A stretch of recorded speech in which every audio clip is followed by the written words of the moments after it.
All right, another video book review. This one is for Children of Earth and Sky by Gavriel.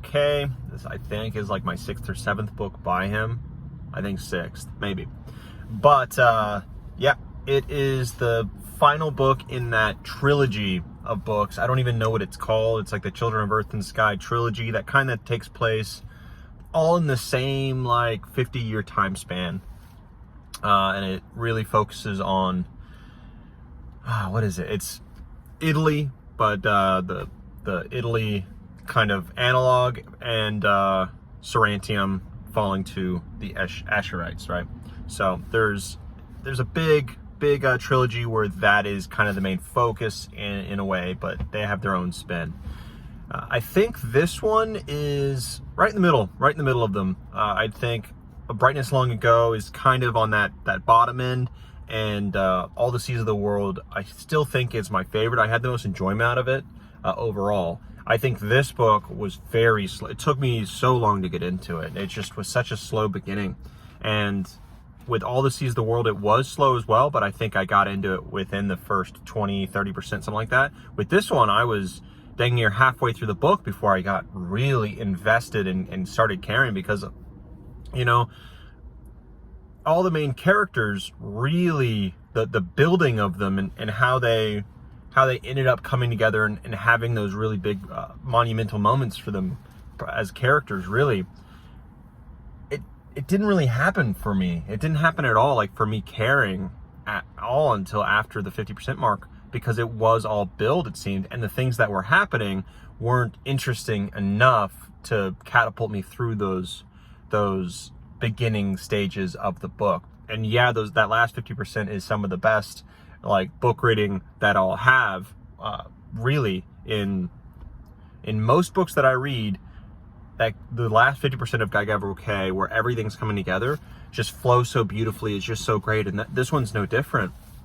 But again, that first 50 is so slow going, such a slow pace on that, and it's hard to do, especially, and it might be affected because, as you see, I'm on a road trip. This is day 10 of a road trip across country, and so I don't have as much time to read, and things are maybe a bit slower there. But then again, like, I've stayed up way past when I should have, just to finish that last 50%, because I really wanted to. And same with another book that I'm reading right now, that I'll stay up way past when I should. And I know I've got, you know, a 10-hour drive ahead, but I've got 3 hours of sleep.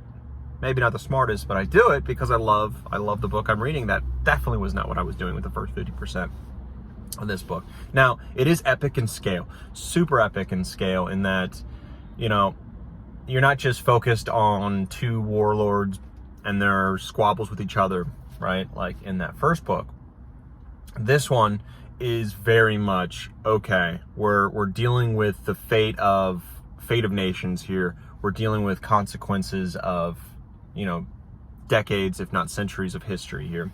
And what I really love is, and I think that stands out for this book so much, and what I really love about All the Seas of the World, a lot about it, is there were so many callbacks in this book to the Sarantine mosaic, whether it be, you know, coming across a mosaic that was done by Crispin, or just talking about when they actually got to Sarantium, seeing the bones of the city that once was, and you saw it in its glory, like for 2 books, 900 years ago, 900 to 1,000 years ago, something like that. And the echoes of it in this book, you really get those echoes, and they're not as, and I think they're more in your face than they were in the previous 2 books, because you have a distance from Sarantium, now Asharius. But this one, you are fully there, seeing the ruins of what once was. Yeah, and it was devastating, but you really felt the weight of time. And I really love that about Gavriel. You really feel the weight of the time of the world, and you were there for a lot of it. And that is just, you know, you don't get much of that. Like, I haven't experienced that many other places where, and these are all loosely fitted together. This isn't like a perfect trilogy where like everything falls together. All of these have like unique characters, their own, and most of it is, and sometimes characters from before flit in and out of these books, but I mean, shoot, the most important characters that kind of stuck together for the A Brightness Long Ago and All the Seas of the World don't show up at all in this book. It's like nothing's connected in a lot of ways. The cities are connected, and you know what's going on, but this is very, very much, it could be a standalone, but I would not recommend it as a standalone, as so much weight of time, and a lot of the enjoyment of the book for that is kind of because we walked through all of these books together with these characters. And I wouldn't even start with All Brightness Long Ago. I would go way back. I'd go to Serentine Mosaic just to get the full feeling of this series. And you really want to with this series, because a lot of it is, you know, the fall of Sarantium. What does that mean? It's huge. And unless you're like really like, okay, Constantinople in the real world is super important, and you want to see the echoes of Constantinople fall, but in this fantastical world, if that's not your thing, and that's not enough to get you invested, then you should probably read Serentine Mosaic, both books, right? The duology, because it really hits you when they're talking about Sarantium falling to the Asherites, and you think, oh no, this is what was lost, because this is what you read and experienced, and all those mosaics that Crispin worked on, or at least was talked about in those books. And you see a lot of that in this book, like I mentioned before. Not only like you see recurring stuff and really important stuff, like let's say Crispin's actual masterpiece, if you know about it, from the last thing he did, gets mentioned a few times in this book and talked about. And that, like, even little stuff like that is so rewarding, really rewarding stuff there from this book when it comes to that duology. And I really love that about this book. That really stands out. The characters themselves, interesting, really interesting. You have the painter, you have he's interesting, right? But you don't get he's not a huge character. He's, I'd say, an important side character. But some of the best scenes come from him, and that's what really flows. That last 50% really flows is because of him and his scenes in Sarantium. Wonderful part of the book. You have that merchant from Dubrava, but he's interesting. He's cool. He is got his own stuff going on, but he is not the most engaging of characters or most unique of characters. He's cool, but not, let's say, nothing to, I won't remember him very well a few books down the line, and when I'm thinking of GGK characters, I'm not going to be thinking of him really. Who I will be thinking of is the character Lenora, I think her name is, I forget.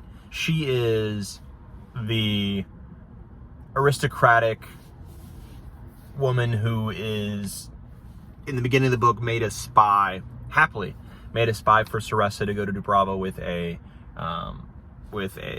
physician who is her husband in show, not really her husband, right? And where she goes in this story, I loved every single part of her I guess journey from where she was to where she ended up, and her political intrigues there. And that's what I love. Like, she isn't some, I don't know, some swashbuckling dude or some archer woman, right?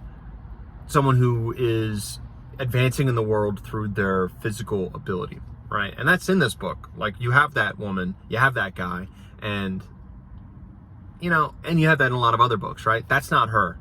She's advancing because of her intelligence and her political wit and her ability to swim through those complicated waters, especially with people who've been, you know, entrenched in doing that for years, staying afloat herself. And that's just great. And she's got really complicated and complex backstory and issues that you really feel for, and makes her such a well-rounded character. And she is, I think the strongest character in this book for sure. And her scenes as well are just extremely interesting. Now, the characters that slow it down again are that merchant and I forget her name, the female archer lady from the Sinjan, the Sinjan pirates, right? And all that stuff is interesting.